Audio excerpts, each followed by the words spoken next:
Okay, so we'll start with the current affairs for the last week. Okay, 5 topics that are there. So we'll cover them one by one. We'll first see what are the themes. Okay, what are the themes in which we can place these topics under. First of all, when we are talking about this topic is CMS COP. What is CMS? When we talk about CMS, it is conservation of migratory species. Okay, migration is known when there is adverse environmental condition and therefore the species will go towards other kind of places. The other reason for migration is ecological niche. Okay, that is where do you reside or where do you have your food or where do you have your reproductive niche. Okay, that is where your preference of the place is.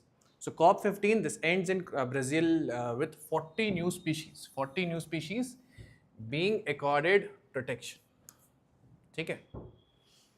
So under this, what is important for us? Why is it in news? First, because of the CMS COP15 that has ended in Brazil, especially in March 2026, and 40 new migratory species. Which are the examples of newly listed species? Cheetah. Okay, cheetah is important from our point of view also. We have Project Cheetah, reintroduction of cheetah program, right? We have reintroduction of cheetah. So it becomes important. Acha, what is the habitat of cheetah?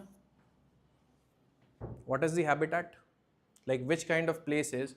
Will you find cheetahs in forests? Would they prefer forest? Deserts?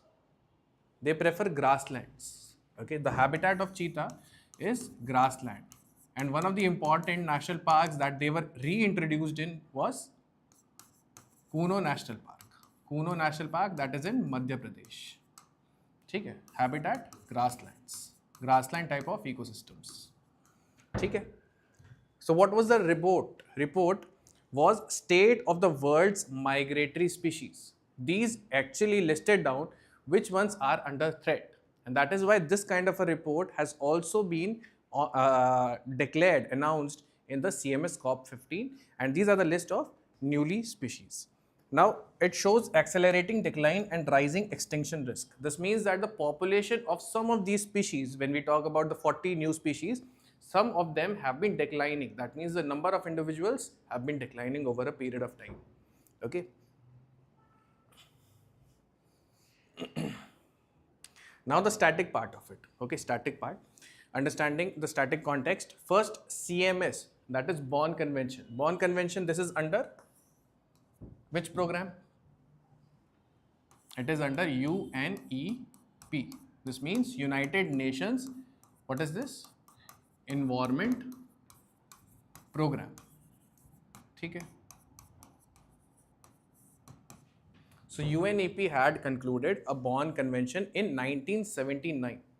And the outcome was the convention that was for migratory species.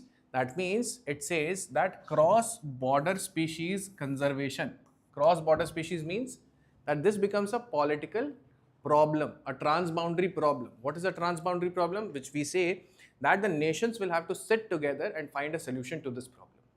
Okay? That means the animals are not limited by the political boundaries. They can cross those borders, and therefore the conservation requires the collaboration of all types of nations. That is why this convention was in place. Okay. So under this CMS, just like in WPA, we have Schedule 1, Schedule 2, right? You will have sites also. So 2 appendices are there. In CMS 1, you have endangered. Endangered species are there listed. That means strict protection. That means the countries should go for strict protection. The second is Appendix 2, that needs international cooperation. That means if 2 or more countries feel that through collaboration their conservation can be affected, then they should go for it. It is listed under Appendix 2. Okay, India's role. It is important for us to know that India hosted CMS COP13. This was in 2020. This was in Gandhinagar. Okay, it is important for prelims point of view.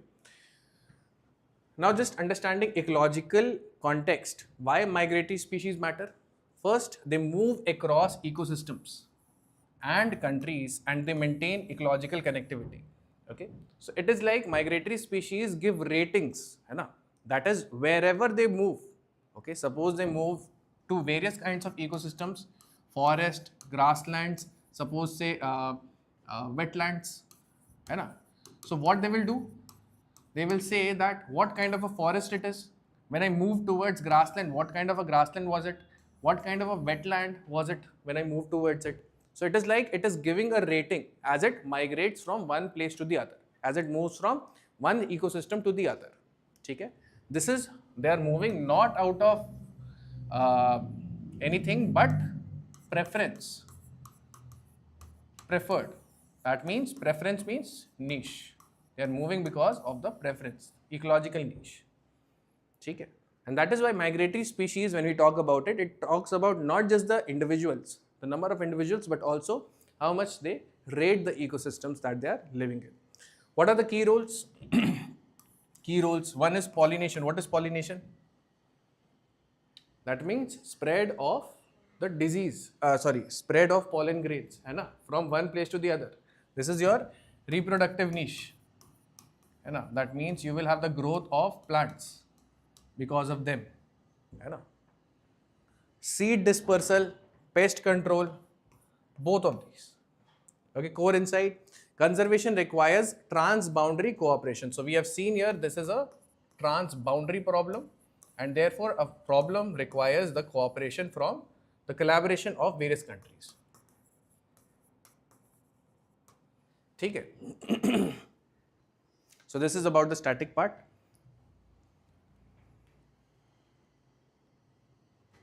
Next is key outcomes of this program, CMS COP 15 2026. The first is 40 species are added. This is clear from the headline itself. But there is one thing that I want you to know. It is a precautionary approach. What does precautionary approach, or rather precautionary principle, mean? When we talk about environment, precautionary principle says, precautionary principle, what does it mean? It means that even though the scientific analysis or scientific research is not complete about a particular thing, then also we should be cautious about introducing such a thing. Okay? For example, Bhopal gas tragedy. That means even if the scientific evidence was not present with us, still we should have maintained certain types of caution and disallowed that industry to function there because of huge amount of population density, because of potential harm that it can create. Okay? So this is precautionary approach. Precautionary approach, that we should not wait for their population to actually decline to the point of extinction. We should take the action right before that. So this is based on scientific evidence of decline itself. Okay, that means we also have evidence of decline. So now would be the right time to act. That is why these species are included. So you can see some examples. One, cheetah. Cheetah. What kind of issues it is facing? One is habitat fragmentation and conflict. Conflict from what? Conflict from both humans as well as other animals. Okay, this means that other animals means it is getting less number of prey for its survival. Then you have great hammerhead shark. Two things. One is overfishing. The second is bycatch. What do you mean by bycatch? That means it is being caught along with the other set of fishes. It was not intended to, but yet it is being caught. Then you have giant otter, habitat loss, and mercury pollution. Mercury pollution. Okay? Snowy owl. It is climate driven prey changes. That means the prey of this particular species has moved out from its place of habitat. Right? So this is a shift from reactive to precautionary conservation. Reactive, what do we mean by reactive conservation? That means it was about to go extinct. It was critically endangered in the IUCN status. It was about to go extinct in the wild, and then we took an action. No, we are trying to take the action right before that also, that stage of critically endangered also. Okay? So data, what does it state? It states that 49% of the species are declining. When we talk about IUCN status in critically endangered, 90% individuals have declined. Hai So, abhi 49% species are declining, 24% are facing extinction, risks. Okay. These are just the numbers to put things into perspective. You can just note this part. 188 high risk species. This is important.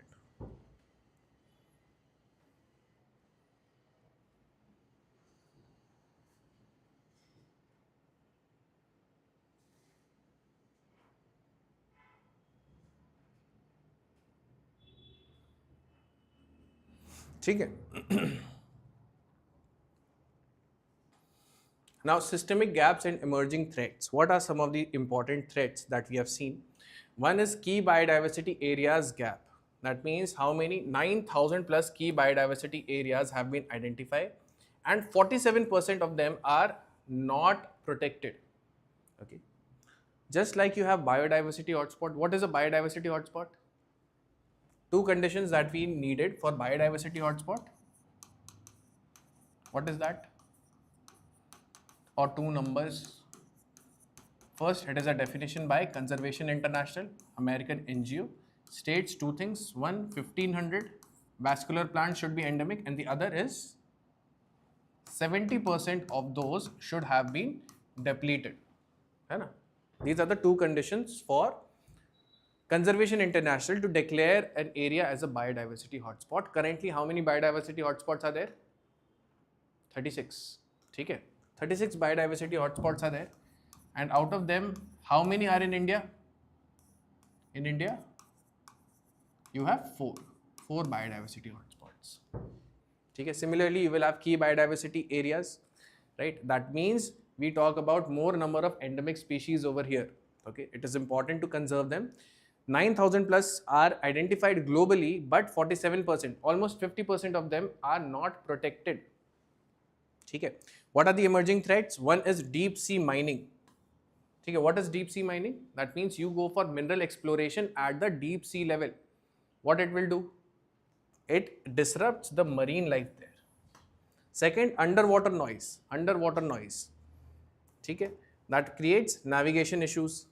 Third is plastic pollution. When we talk about plastic pollution, especially in the context of marine pollution, okay, we talk about two types of plastics, that is primary plastics, primary microplastics, and secondary microplastics. Primary microplastics are the ones that are created as such, but secondary microplastics are manufactured after disintegration. Okay, for example, you have a PET bottle. Okay, it slowly gets disintegrated over a period of time, and once it does, it is also carried as a pollutant in the bodies of the aquatic biodiversity. Okay. Linear infrastructure, that is corridor fragmentation. This is also one of the ways. Okay, we have seen this, I think in the classes you would have seen this, that if this is a forest, this is forest, this is forest, this was one forest, but we had a linear infrastructure, suppose say a railway track that distributed, that fragmented this kind of an habitat, then I will find that this population and this population will have will be showing different types of effects. Okay, one would be the edge effect. The second thing would be that there might be a possibility of inbreeding depression. Okay. Similarly, in the migratory species, you will find that this kind of a habitat fragmentation is quite common, right? In the developed countries, in the developing countries, you will have certain types of infrastructure that will deplete the habitat and secondly also fragment it, divide it. Okay. Third, multi-species conservation plans, regional plans. Okay. This is your gap. That means that we are placing all the species at once when we are trying to conserve them. And that is one of the reasons that we study about umbrella species. What are umbrella species? Umbrella species tell us saving which one will actually save the ecosystem, will actually save the habitat. For example, if tiger eats deer and deer eats grass, which one should I conserve so that I can conserve the ecosystem? If I can conserve deers, then what would that mean? I should go for decline in population of tigers. I should go for decline in the grasses, rise in the level of grasses also, right? But tiger would be exterminated. So I need to save tiger. The tiger population, if it increases, the deer population and grass population will be relatively taken care of. This is your umbrella species.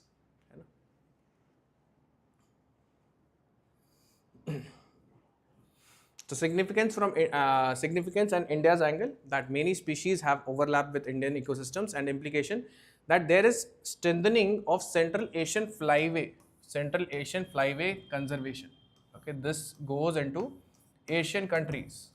Asian countries, it merely says that I have a number of birds who will migrate seasonally to various types of Asian countries in their wetlands also. Okay, so I need to remove any kind of barriers that stops this Central Asian flyway, and that is why the countries here will come and collaborate with each other to conserve them. Okay. So you integrate with Project Dolphin, Project Tiger. Project Tiger is also facing transboundary problems. For example, the northern tiger reserves that we have, especially in UP. Okay, you have Dudhwa Tiger Reserve, right? There are other tiger reserves also, that you will find that the tigers will cross over the borders and leave towards Nepal, right? So conservation is required at the political level. Okay? Align infrastructure with wildlife corridors. This is to stop any kind of habitat fragmentation. Okay? Important for us to know only CMS COP15 that happened in Brazil, and what is about CMS, okay, static part. The next is from biodiversity and its conservation itself, and this is about Project Great Indian Bustard conservation. So there is one very important and beautiful concept of jumpstart approach. Okay, important from prelims point of view is Project GIB. They will ask you where it is. Okay, what is the present IUCN status of GIB? How many population is there, right? There is success in Gujarat. So they can also ask you where all GIB is located. One of the major threats that we have covered in the previous current affairs classes also.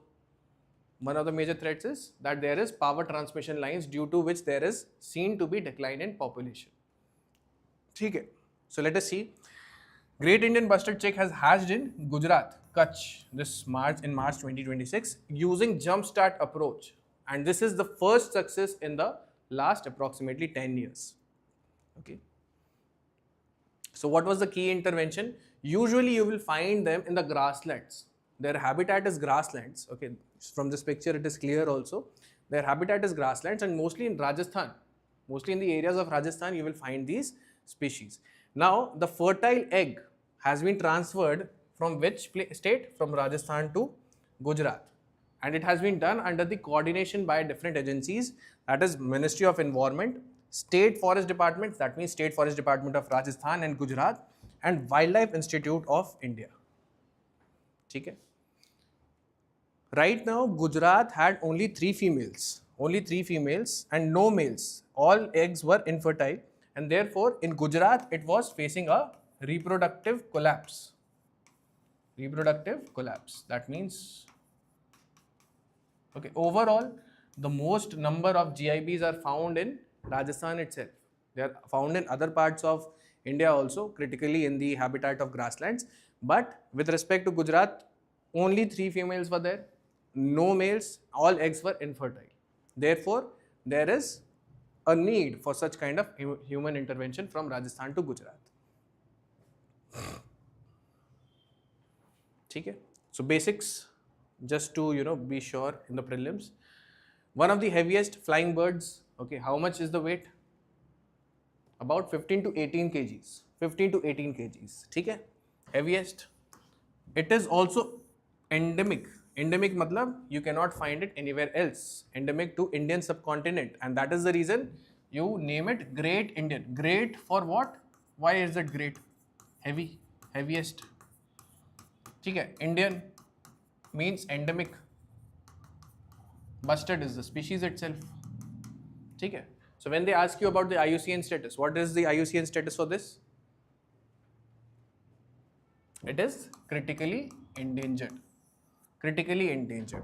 When we talk about WPA, what is the status with respect to GIB? It is under WPA Schedule 1. ठीक है, this means highest level of protection is given to this. That means if somebody happens to kill a GIB or hunt down it, then there would be more number of penalties. In CMS, in conservation of migratory species, again it is under schedule 1. ठीक है, appendix 1, sorry, CMX appendix 1. ठीक है, habitat we have seen arid, semi-arid grasslands, that is, it is much more prevalent in the Thar ecosystems. Then distribution, like we said, most of it is in Rajasthan. That means you can write this, 90% of it is found in Rajasthan. And in other states, you will have Gujarat, Maharashtra, Karnataka, Andhra Pradesh. Right? What is the present population? Why do we term it as critically endangered? What is the present population? Approximately 150 individuals. That means it is at the brink of extinction. Okay, these are the last few individuals of Great Indian Bustard species. Right?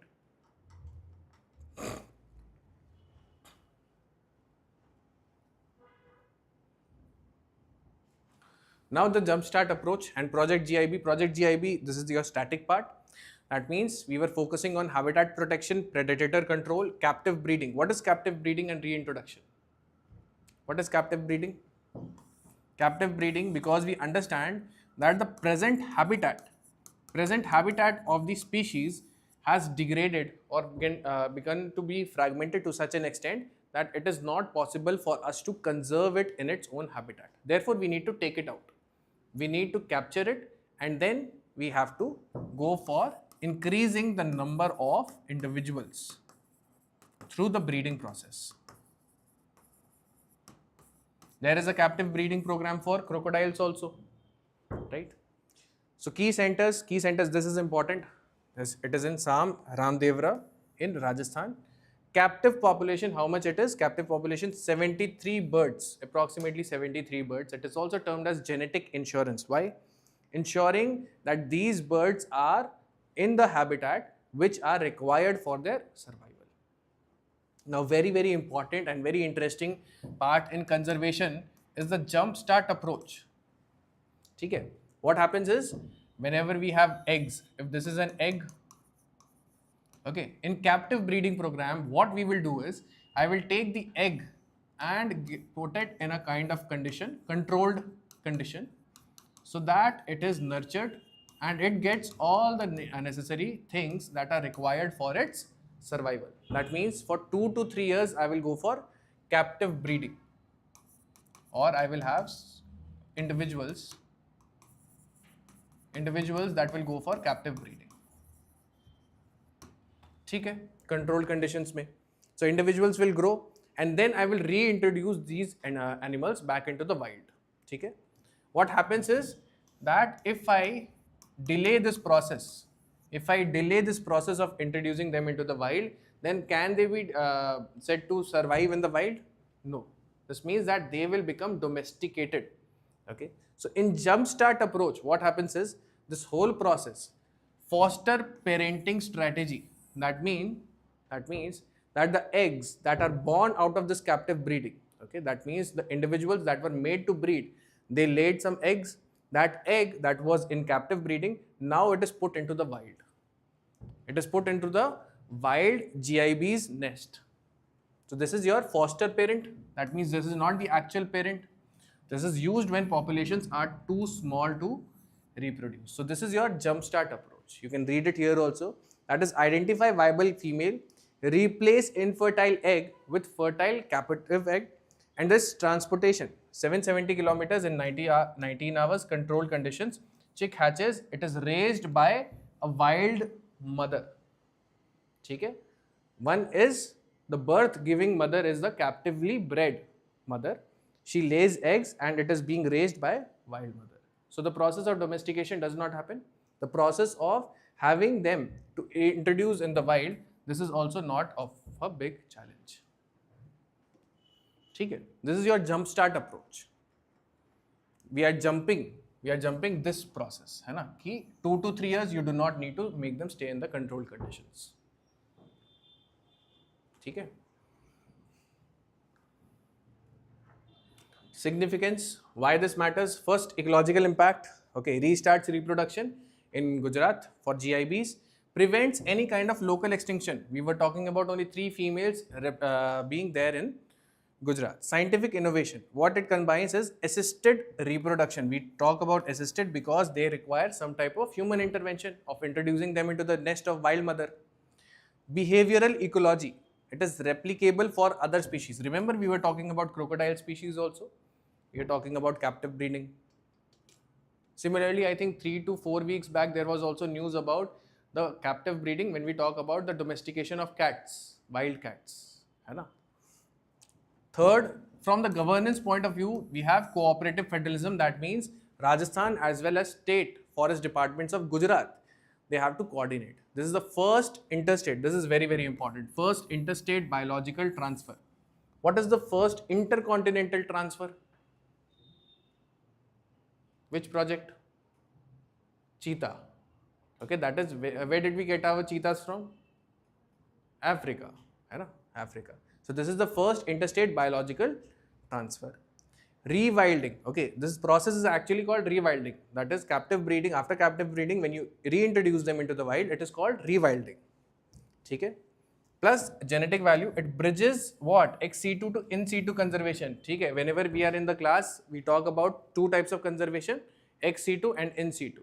What is this? This is a bridge between ex situ to in situ.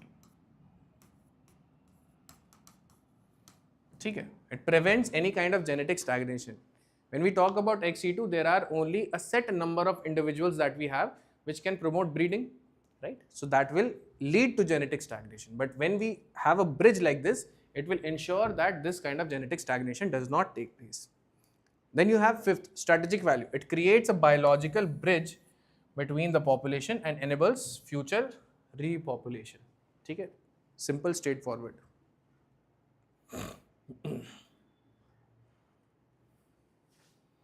Okay.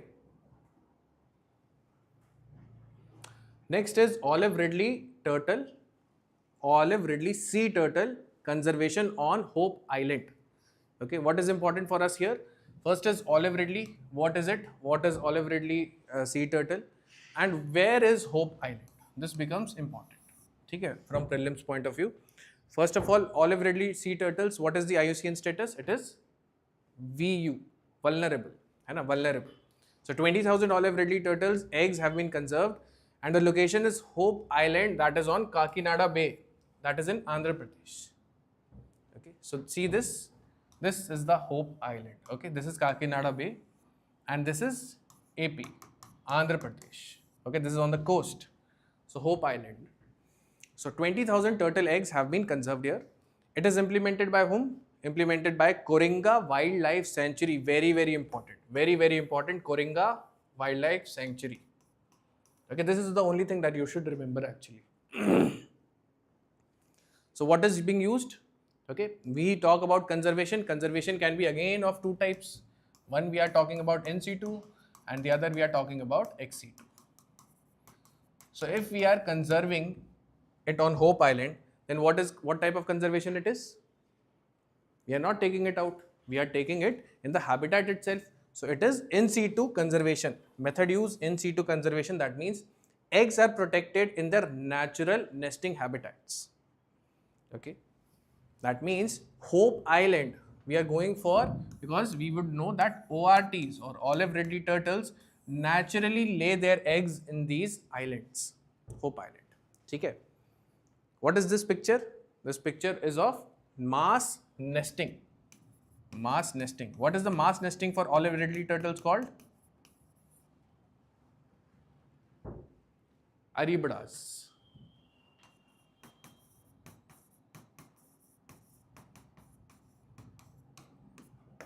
Okay, Aribadas in Spanish it means arrival. Arrival of the season of reproduction, that is of laying eggs for olive ridley turtles.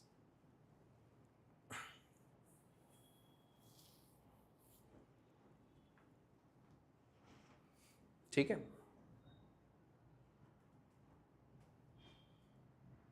So location is clear, what is the IUCN status is clear, and whether we are going for ex situ or in situ conservation, we know that this is in situ conservation in the coast of Andhra Pradesh.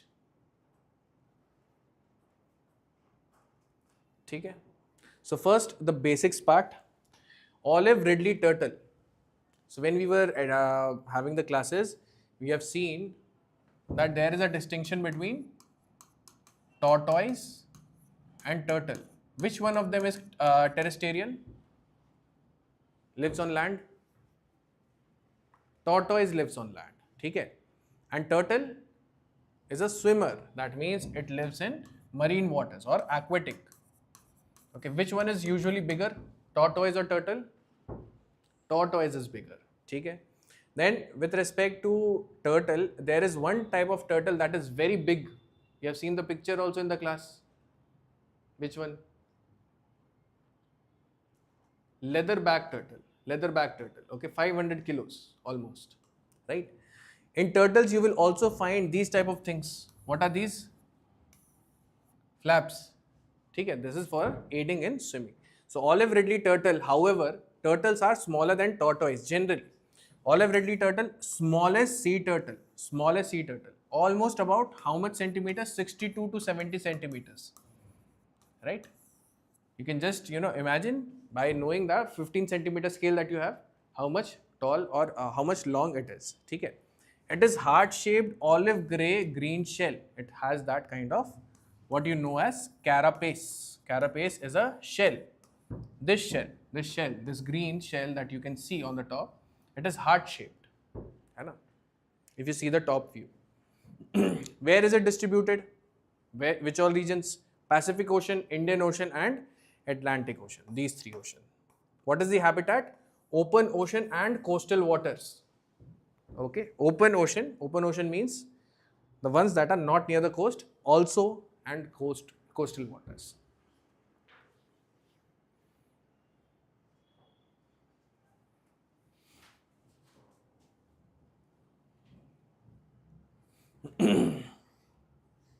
Okay, so now here we can see first what is the diet. Now about this olive ridley turtle only, what is the diet? Is it herbivores or carnivores? Or it is omnivores? It is omnivorous. ठीक है. Jellyfish, crabs, snails and algae. What are algae? What is algae? When we talk about algae, we are saying that they are your phytoplanktons itself. Phytoplanktons means plants that are drifting in aquatic water body. Right?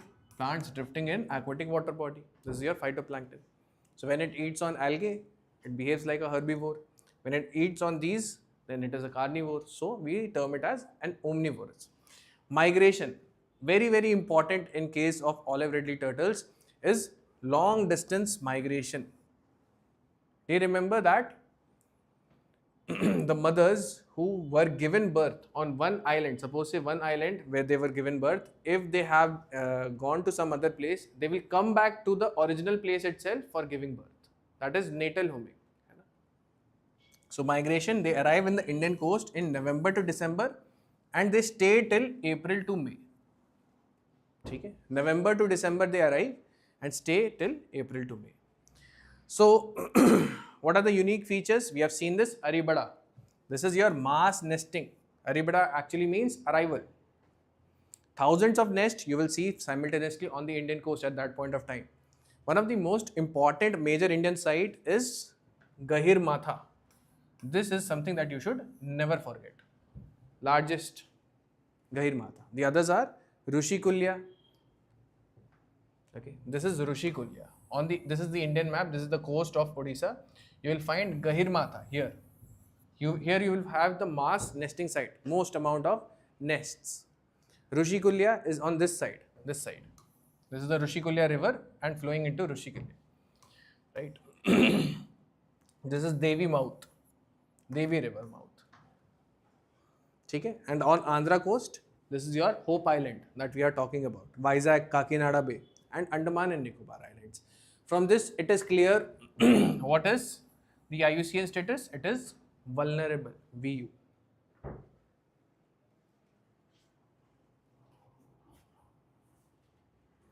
ठीक है.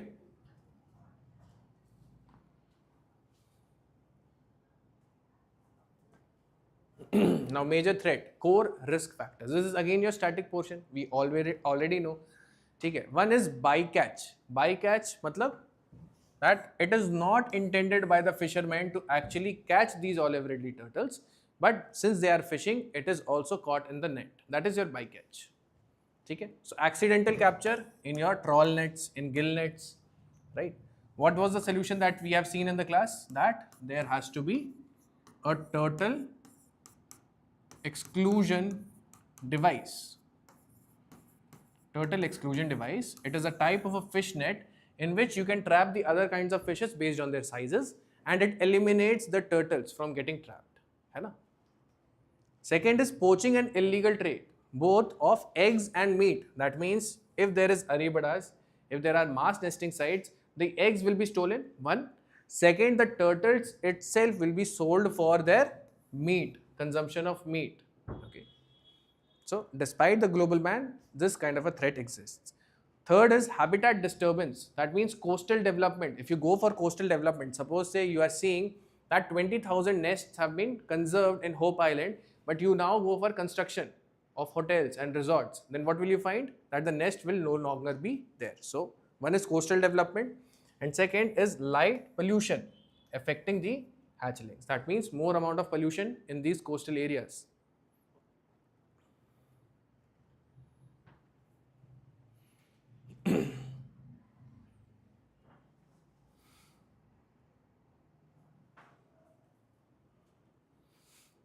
Okay. Coming to the next one, again, most of the news are biodiversity and its conservation itself. The next thing is that we are talking about Bhavsagara, India's first national repository for deep sea fauna. Okay? That means we are trying to gauge how much biodiversity is present, how much, especially fauna. By fauna we mean animals, है ना? How much of animals are there in the deep sea waters, just to gauge the biodiversity. Gauge biodiversity. When we gauge this biodiversity, how many numbers, how many different species, species richness, species evenness. Once we do that, we try to find out how to conserve them, or if any of the human activities is posing a threat to them. Okay? Because we have deep sea missions also, we have mineral exploration also. So we need to know how many biodiversity is there, only then we can go for conservation process. So what India has done, it has Bhavsagar that has the first national repository. It is going to have that kind of information of the deep sea fauna. Okay? So where is it? Where is this center? It is in Kochi.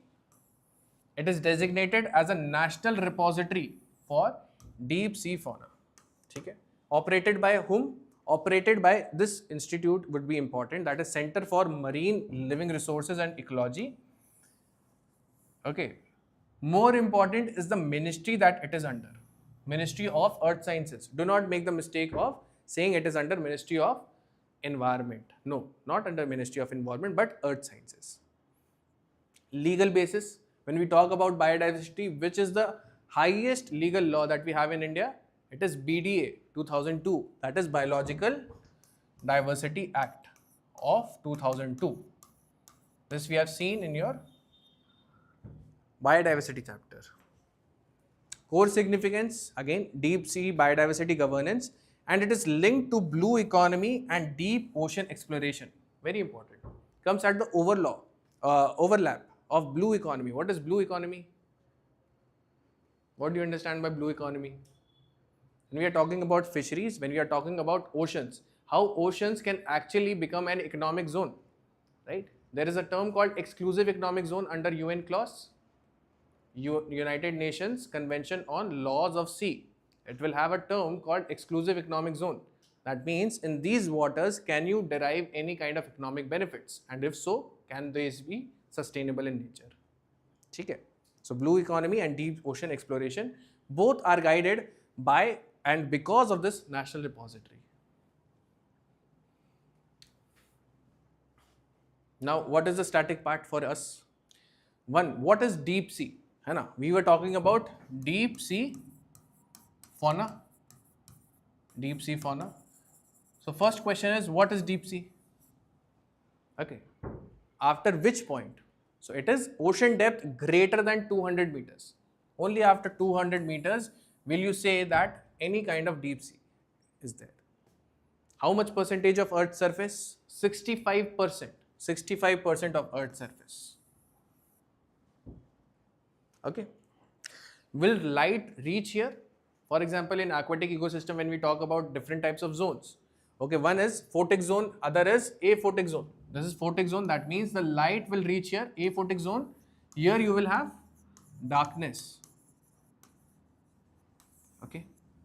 Moreover, this much, for example, if I tell you to give me the pressure over here in this zone, then this much column of water is above this. So it will also have high amount of pressure at this point, right? So this is high pressure,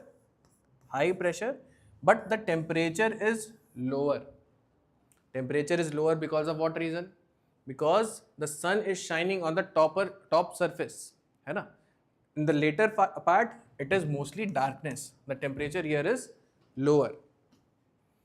And because of this, because whenever fauna is presented with adverse conditions, there will be certain types of adaptations, है ना? Ecological principle, adaptations. There can be various types of adaptations. What kind of adaptations are there? Morphological adaptation, physiological, behavioral, these kind of adaptations are there. And adaptations are inherited. Always remember, they are inherited.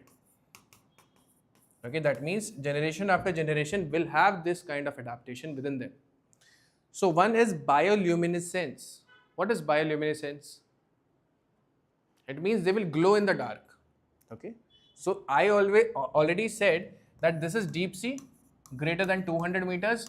I will have such kind of diversity. I will have such kind of animals that will glow in the dark like this. Okay. This is one of the deep sea fauna that we have. The second is extremophiles. Extremophiles. What is extremophiles? What do you understand by breaking this word? Break it, extremo and philes. That means they love. Phile is love, right? And extremo means they love adverse conditions, right? Adverse conditions, what are adverse conditions? High pressure and low temperature. Okay?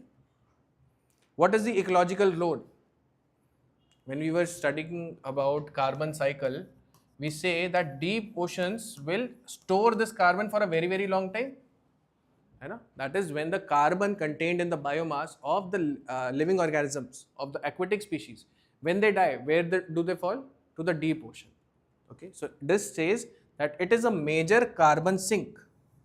That is 30% of oceanic carbon storage is there. Okay. Supports nutrient cycling. And third, hosts genetically unique species. Okay, these are genetically unique itself.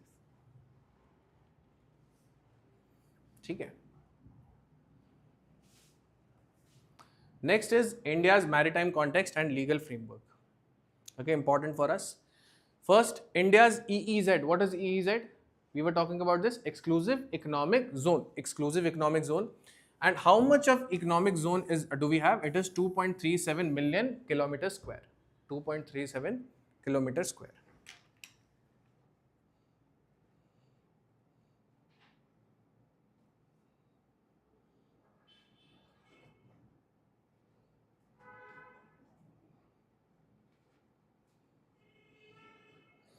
Okay. So what does this mean? When we have exclusive economic zone, that means we have the sovereign rights over it. That means no other country can come and derive commercial benefits out of this zone. Okay. So we have sovereign rights over the marine resources. That means you can go and plant your own offshore wind energy farm at that point. Okay. You can go and extract oil, right, in these zones.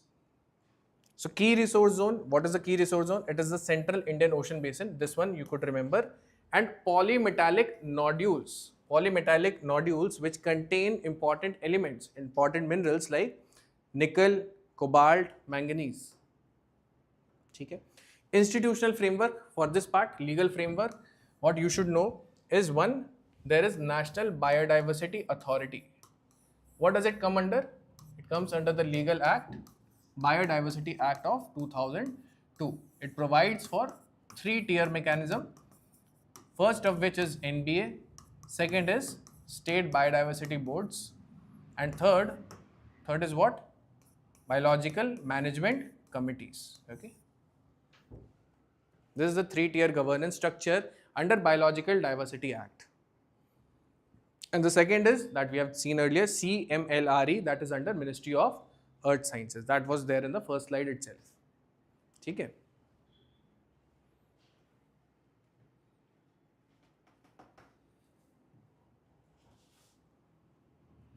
Bhavsagar repository, what are the features? Okay. So 35 current capacity, 3,500 plus specimens already identified. Okay, that means taxonomically identified. That means we know which species do they fall under, genus as well as species. Hai na? The second is that they are also geo-referenced. That means can you find out at which location, at what particular depth can I find these kind of species, right? So it is also geo-referenced. Biodiversity coverage, two things, invertebrates and vertebrates. Okay, in biodiversity chapter we have read about invertebrates and vertebrates. Which one are greater in number? Invertebrates. Okay, within vertebrates which one are greater in number? अच्छा, what is vertebrate? Vertebrate क्या है? Backbone system, spinal cord, ठीक है, skeleton system. I had given you a mnemonic. Remember this? B farm, that is birds, fish, amphibians, reptiles, mammals. ठीक है? Amongst these vertebrates, which one is in the greatest quantity on earth? Is it birds, fishes, reptiles, amphibians, mammals? Which one? It is actually fish. You will have 50% of the vertebrates are actually fish, right? So we are going on to see invertebrates first. Invertebrates, cnidarians, mollusks, arthropods and echinoderms. Echinoderms, example of echinoderms, sea star, sea urchins. Okay, that means something like this.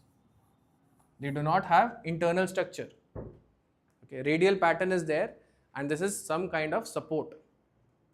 Vertebrates, you will have sharks and these teleost fishes. Okay, these are names that you should, you don't need to go into depth into reading them. It is just an example. Okay. Core functions of this: preserve voucher specimens plus metadata. That means data about data. Okay. Second, maintain type specimens. That means reference species. Okay, reference species are the ones that will correlate with the other species also. That means their dependence upon other species is also elementary. And then build taxonomic expertise. Okay, that means identify them, which species, what is genus, what is family. Okay, all of that under the biological organization of domains of life or domains of kingdoms. Okay. Strategic importance, why this matters? First is scientific leadership. Okay, that means we own the information of our own sovereign resources. Okay, that means tackles taxonomic deficit. That means information about our own set of species.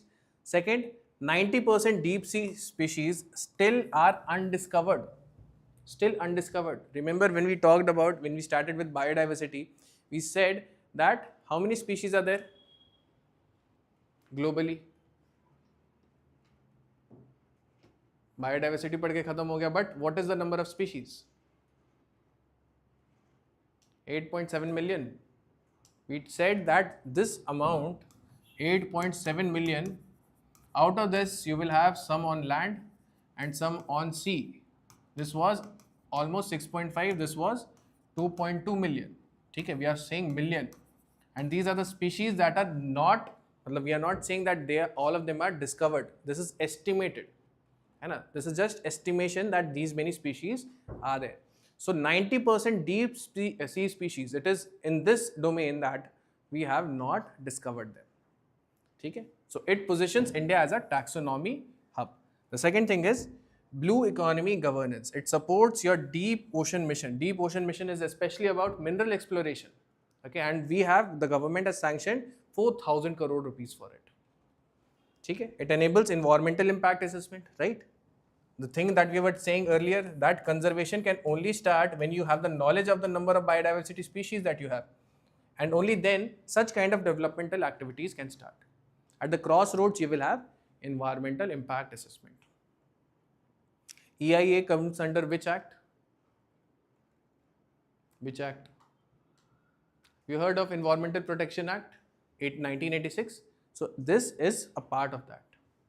ठीक है? Sustainable resource use. Biodiversity sovereignty means owning the resource that you have. Ensures national control over the genetic resources. Only when you know, then you can own. Prevents biopiracy. Reduces dependence on foreign institutions. What is biopiracy? That means you are accessing genetic resources that belongs to some other nation without having their own consent. Okay, this is biopiracy. So one of the key motives of Biological Diversity Act. Acha, where does Biological Diversity Act derive its authority from? Which convention? Convention on Biodiversity. Okay. There is CBD. Yeah, there CBD, Nagoya Protocol. We talk about Cartagena Protocol. We talk about biosafety here, right? And this led to the legislation of BDA, Biological Diversity Act 2002. Climate monitoring, deep sea species are climate indicators. That means if you go for excessive amount of ocean acidification, then these are the indicators. Okay, one is ocean warming. If you increase the temperature, you will find that the dissolved oxygen of oceans will be emitted out. Acidification means, how does acidification take place? CO2 is in the atmosphere. If you go for addition with H2O, what will happen? H2CO3, this is your carbonic acid. Now this H2CO3 will dissociate into H plus and HCO3 minus. This H plus will make the ocean acidic. Okay? This HCO3 minus can also dissociate, and then it will be forming H plus plus CO3 2 minus. Again H plus, again acidic. Okay? So biodiversity will shift because it will not have the sustenance. All types of biodiversity, because pH is a kind of a abiotic limiting factor. Limiting factor it is.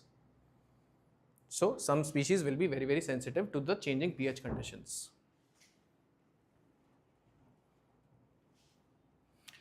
Last part, and this is the only news from your environment and pollution. Pollution and environmental degradation actually. Plastic Waste Management Rules Amendment 2026. Very important. Okay, there has been certain changes. Flexibility versus environmental integrity. Okay, very important. It is important from your ethics point of view also. Okay, writing your mains answers. So first, why it is a news? There has been an amendment to plastic waste management rules. Okay. These waste management rules, whether it is plastic waste, whether it is e-waste, whether it is construction waste, whether it is hazardous waste, all these types of waste management rules are under this umbrella legislation, Environmental Protection Act 1986. Okay. Now the core amendments, what are the key changes here? Okay, you will realize that carry forward of unmet EPR targets, that is for 3 years. That means if you have not met your EPR targets, then that is of no consequence. You can delay this up till 2028 to 29. Okay. That means you should complete your targets of EPR. What is EPR? Extended Producer Responsibility. Okay. Extended Producer Responsibility. And there has been second change, introduction of tradable EPR certificates.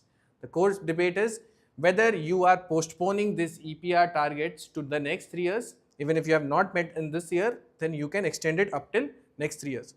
So the core debate lies in flexibility versus environmental integrity. That means, will the environment wait for your flexibility clause? Okay. So flexibility will increase the ease of compliance for whom? For the producers, for the manufacturers, for the business owners. Integrity, that there is risk of dilution, that we are placing economics over environment. This is the debate. This is the debate. Okay.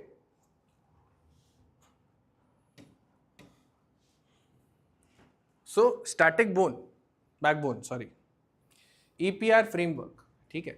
Plastic waste management rules. This was also a previous year question asked. Okay. EPR they asked you. Regulate plastic production, usage and disposal. ठीक है, this is generic. But here is the most important part. Extended producer responsibility. This was introduced in 2022. What does it state? It states that producers must collect plastic waste equal to what they introduce, and they must ensure recycling, reuse and disposal. ठीक है? So I think when we say, if there is a producer, if they have produced 5 kgs of plastic, then they should also go for reusing, recycle these 5 kgs of plastic. This is your extended producer responsibility. What is the responsibility? To reuse, recycle 5 kgs of plastic being produced. Whose responsibility? Producer's responsibility. Extended means that it is not over in the cycle of production itself. The cycle will actually extend till the end of reuse or recycle or disposal. Okay. So who are the ones who are covered in this? Who are the ones on whom this responsibility is being placed? It is producers, importers of the plastic also, and brand owners. This is the short form that you can remember, PIBO. ठीक है? Producers, importers and brand owners. The target is that we must have at least the waste should be collected, 100% waste collection and processing by 2024 to 25. This was the target. Okay, so this is your static part, EPR framework.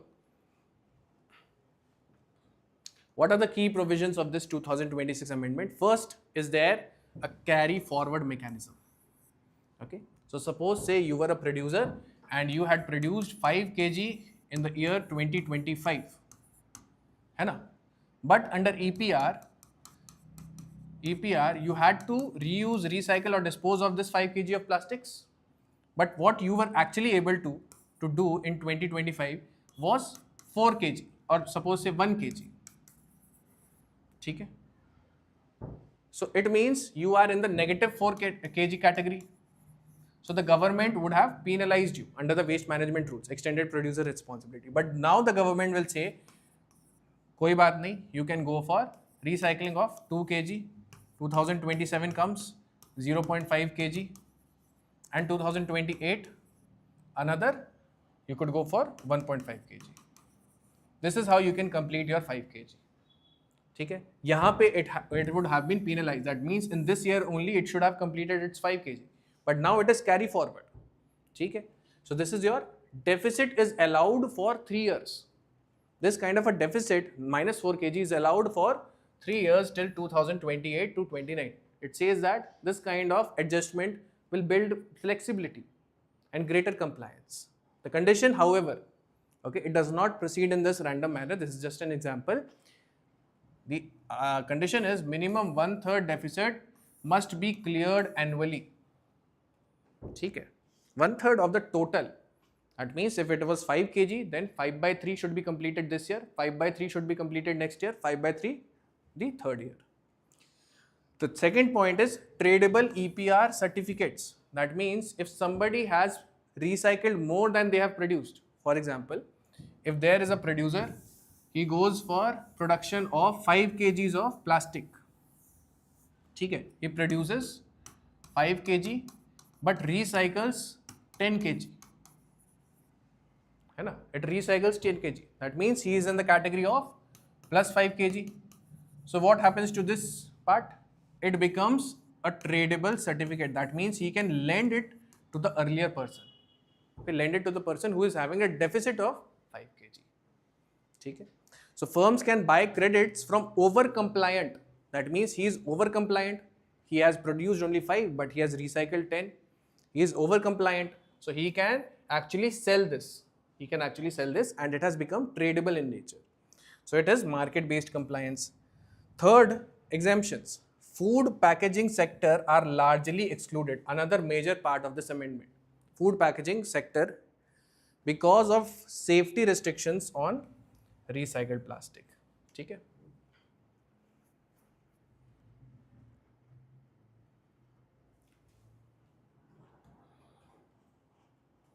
Targets and ground reality.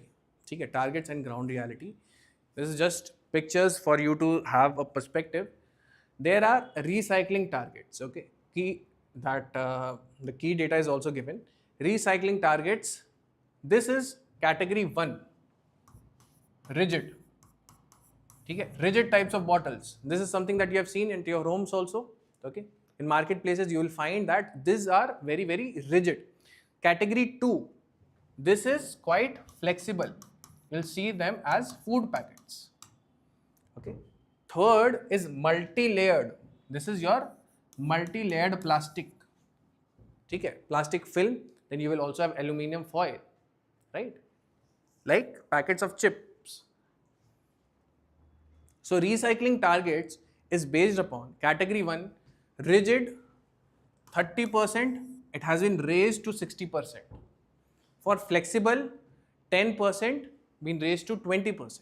For category 3, it is 5 to raised to 10%. The thing is that we are saying that these are the ones that are most recyclable. These are the most recyclable. This is less recyclable than this, but more recyclable than this. The least recyclable is the MLP, multi-layered plastic. ठीक है? So reuse targets is, for this mostly you will require reuse. So 10% to 70%, it varies by category. But the ground reality, what is the ground reality? That there is no verified data on 100% compliance.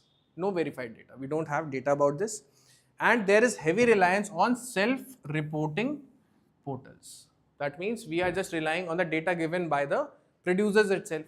Okay, they can also be non-compliant. So this is a policy implementation gap. So we need to quantify how much of it is being complied with.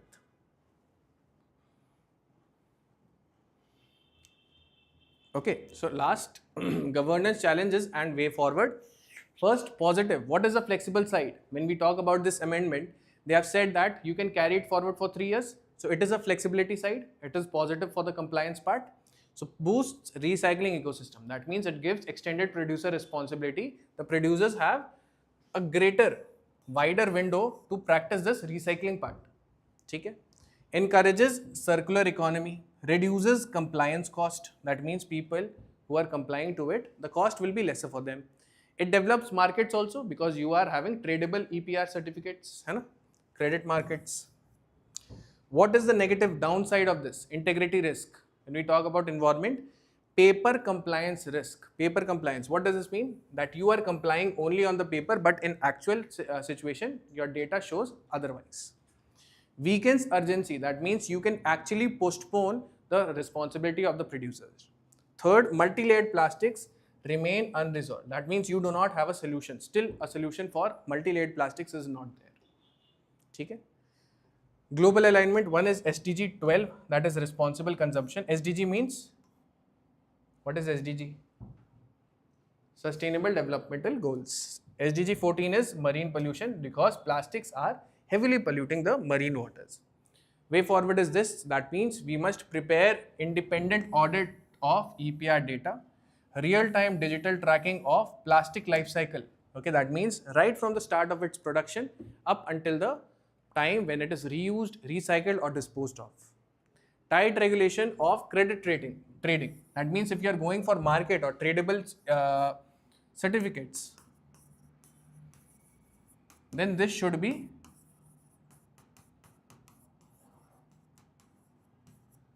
actually strengthened. It should actually be verified. Okay, about how many certificates do you have and whether there is no kind of accounting problem.